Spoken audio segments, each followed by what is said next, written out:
बच्चे अक्सर कंफ्यूज रहते हैं कि एक्सियोम्स और थ्योरम दोनों अलग अलग चीज है या दोनों एक ही चीज है।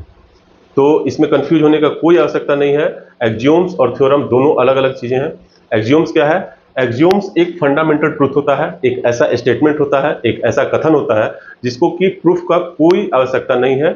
इसको हम लोग सच मान के चलते हैं कि ऐसा होता ही है और हमको ये मान करके चलना है। ठीक है, तो इसका रूल क्या होता है? इसको एक बेसिस के रूप में हम लोग मान करके चलते हैं कि ये एक बेस है। ठीक है, अब आते हैं थ्योरम पे। थ्योरम क्या होता है? ये एक ऐसा स्टेटमेंट या ऐसा कथन होता है जिसको कि हम लोगों को प्रूफ करना जरूरी है। प्रूफ हम लोगों को करना ही करना है। और वो प्रूफ हम किसकी मदद से करते हैं? या तो एक्सियोम्स की मदद से करते हैं, या तो हम लोग उसको किसी डिफिनेशन की मदद से करते हैं, या तो पहले से कोई प्रूव्ड थ्योरम है उसकी मदद से करते हैं, लेकिन लॉजिकली इसको प्रूफ करना पड़ता है। अब जैसे एक्सियोम्स का एक डिफिनेशन, एक एग्जांपल ले लेते हैं हम लोग कि if equal is added to equal gives equal. जैसे अगर ए इक्वल टू बी दिया हुआ है और दोनों साइड हम लोग अगर इक्वल अमाउंट जोड़ दें सी, तो ए प्लस सी और बी प्लस सी भी बराबर होगा। ये एक एक्सियोम्स है, ये सच है, हमको मान के ये चलना है।